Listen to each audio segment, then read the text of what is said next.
মহানগৰীত ডকাইতৰ ৰূপত ৰহস্যময়ী যুৱতী ঘূৰিছে।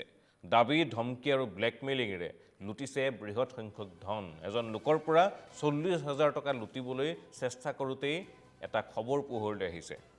ATM কাৰ্ডকে ধৰি মূল্যৱান সামগ্ৰীও সৰকাই নিয়াৰ সেই গেংটোৱে অপচেষ্টা কৰিছিল। নিশা গণেশগুৰিত সংঘটিত হৈছে এই ঘটনা আৰু দিছপুৰ আৰক্ষীয়ে এই ঘটনাত জড়িত থকাৰ অভিযোগত 2 মহিলা যুৱতীক গ্ৰেপ্তাৰ কৰিছে। ঘটনা সন্দৰ্ভত ভুক্তভোগীয়ে দিছপুৰ আৰক্ষী থানাত এটা গোচৰ ৰুজু কৰিছিল আৰু সেই গোচৰৰ তদন্ত আৰম্ভ কৰিছিল আৰক্ষীয়ে আৰু সেই তদন্ত কৰি দুগৰাকীকৈ মহিলাক ইতিমধ্যেই গ্ৰেপ্তাৰ কৰিছে। আমি খবৰ দিছোঁ আপোনাক, গুৱাহাটী মহানগৰীত এইবাৰ মহিলা ঘূৰিছে, যি মহিলাৰ যিকোনো সময়তেই বলি হ'ব পাৰে আপুনিও। আমি ৰবিউলৰ সৈতে সংযুক্ত হৈছোঁ। ৰবিউল, গুৱাহাটী মহানগৰীত ইটোৰ পিছত সিটো সমস্যা যেন বৃদ্ধি পাইছে। এইবাৰ ব্লেকমেইলাৰ মহিলা ঘূৰিছে গুৱাহাটীৰ ৰাজপথত। সবিশেষ তথ্য কি আছে জানিম আপোনাৰ পৰা, ৰবিউল।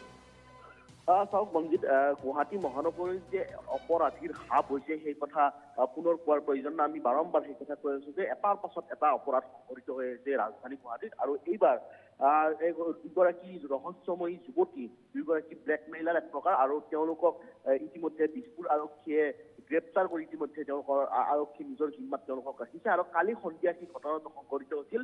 এই চাঞ্চল্যকৰ ঘটনাটো প্ৰায় সন্ধিয়া 8:30 বজাত এগৰাকী প্ৰাক্তন সেনা জোৱান আৰু তেওঁ গণেশগুৰিৰ দিশে আহি আছিল। আহি থকা অৱস্থাত তেওঁৰ লগত নগদ ধন আছিল প্ৰায় 40,000 টকা আৰু লগতে কিছু মূল্যৱান নথি আৰু ATM কাৰ্ড এই ধৰণৰ বস্তু আছিল। আৰু তেওঁ গৈ থকা অৱস্থাতে তিনিগৰাকী যুৱতীয়ে তেওঁক গবা মাৰি ধৰিছিল আৰু গবা মাৰি ধৰি এক প্ৰকাৰ ব্লেকমেইলিং কৰি তেওঁৰ পৰা সেই ধনখিনি সৰহ কৰাৰ চেষ্টা কৰিছিল। আৰু সেই সময়তে যিগৰাকী বয়োবৃদ্ধ লোক, সেই লোকগৰাকী আহি দিছপুৰ আৰক্ষীক খবৰ দিছিল। দিছপুৰ আৰক্ষীক সেই ঘটনা সন্দৰ্ভত অৱগত কৰিছিল আৰু দিছপুৰ আৰক্ষীয়ে লগা ততাতৈয়াকৈ গৈ সেই স্থানৰ পৰা দুগৰাকীকৈ যুৱতীক ইতিমধ্যে গ্ৰেপ্তাৰ কৰিছে আৰু এতিয়াও সম্প্ৰতি এগৰাকী পলাতক হৈ আছে।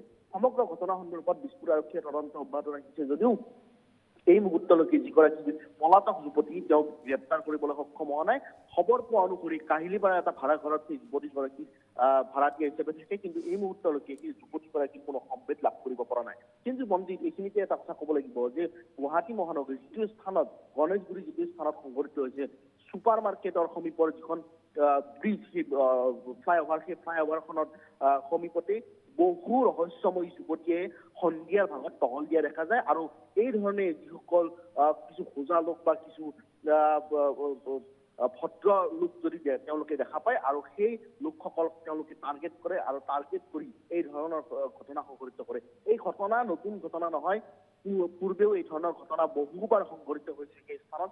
কিন্তু সেই যি যুৱতী বা মহিলাৰ যি ৰহস্যময় যুৱতী মহিলাৰ যি আড্ডা, সেই আড্ডা উৎখাত কৰিবলৈ দিছপুৰ আৰক্ষী কিয় পাৰক, দিছপুৰ আৰক্ষীয়ে সেইসকল মহিলা যুৱতীক উৎখাত কৰিবলৈ কিয় সাহস নকৰে, সেয়াহে এই মুহূৰ্তত গুৰুত্বপূৰ্ণ প্ৰশ্ন। কিন্তু আজিৰ যি ঘটনা, এই ঘটনাই পুনৰবাৰ প্ৰমাণিত কৰিছে যে ৰাজধানী গুৱাহাটীত এতিয়া কেৱল পুৰুষেই নহয়, মহিলা অপৰাধী বা মহিলা ডকাইত বা মহিলা ব্লেকমেইলাৰ, আমি যিয়েই নাম দিওঁ, তাৰ যে উপদ্ৰৱ বৃদ্ধি পাইছে, সেই মহিলা অপৰাধীয়ে যে এতিয়া দপদপাই ফুৰিছে ৰাজধানী গুৱাহাটীত, এই ঘটনাই পুনৰবাৰ প্ৰমাণিত কৰিছে। কিছু সময় পাছতে দুয়োগৰাকী মহিলা যুৱতীক, ৰহস্যময়ী যুৱতীক, ধৃত যুৱতীক আদালতলৈকে লৈ যোৱা হ'ব আৰু তাত গৈ পুনৰ আৰক্ষীয়ে নিজৰ জিম্মাত বিচাৰিব, নিজৰ জিম্মাত লৈ পুনৰ তদন্তৰ গতি আগবঢ়াব। মঞ্জিত।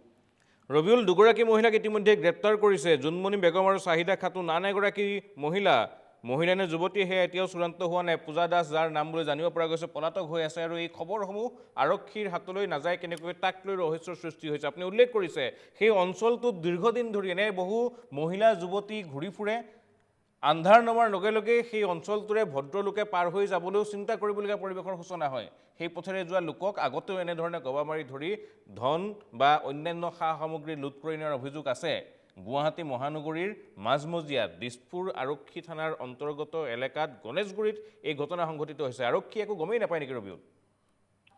নিশ্চিতভাৱে আৰক্ষীৰ নাকৰ তলতে, এক প্ৰকাৰ আৰক্ষীৰ নাকৰ তলতে সেই ঘটনা সংঘটিত হৈ আছে। আজিৰ ঘটনা নহয়, এয়া বছৰ বছৰ ধৰি এই ধৰণে বহু ৰহস্যময় যুৱতী বিভিন্ন স্থানৰ ৰাজ্যৰ বিভিন্ন স্থানৰ পৰা আহি গণেশগুৰিত সন্ধিয়াৰ ভাগত তেওঁলোকে তাতে আড্ডা দিছে আৰু আড্ডা দি কোনো ভদ্ৰলোকক যদি দেখা পায় প্ৰথমে শাৰীৰিক সম্পৰ্ক কৰাৰ এক প্ৰকাৰ ইংগিত দিয়ে আৰু তেওঁৰ পৰা যদি কিছু সঁহাৰি পায় সামান্য যদি সঁহাৰি পায় তেতিয়া তেওঁলোকে সেই পুৰুষজনক বা সেই যুৱকজনক টাৰ্গেট কৰে আৰু টাৰ্গেট কৰি প্ৰথমে ধন সৰহ কৰাৰ চেষ্টা কৰে আৰু তাৰ পৰা লগে লগে উঠাও হয় বহু ঘটনা সংঘটিত হৈছে মঞ্জিত আপুনি নিজেও হয়তো কেতিয়াবা এই ধৰণৰ ঘটনা খবৰ লাভ কৰিছে বা শুনিছে কিন্তু আজিলৈকে আৰক্ষীয়ে কিয় এই যি যুৱতীসকল যি ৰহস্যময় যুৱতী বা যিসকল অপৰাধী যুৱতী সেইসকলক উৎখাত কৰিবলৈ তেওঁলোকক তাৰ পৰা সেই আড্ডা উৎখাত কৰিবলৈ কিয় সাহস যাব পৰা নাই সেয়া সেই মুহূৰ্তত বৃহৎ প্ৰশ্ন সেই প্ৰশ্ন বিচাৰি আমি আৰক্ষীক প্ৰশ্ন কৰিবলৈ আমি চেষ্টা চলাই আছো আৰু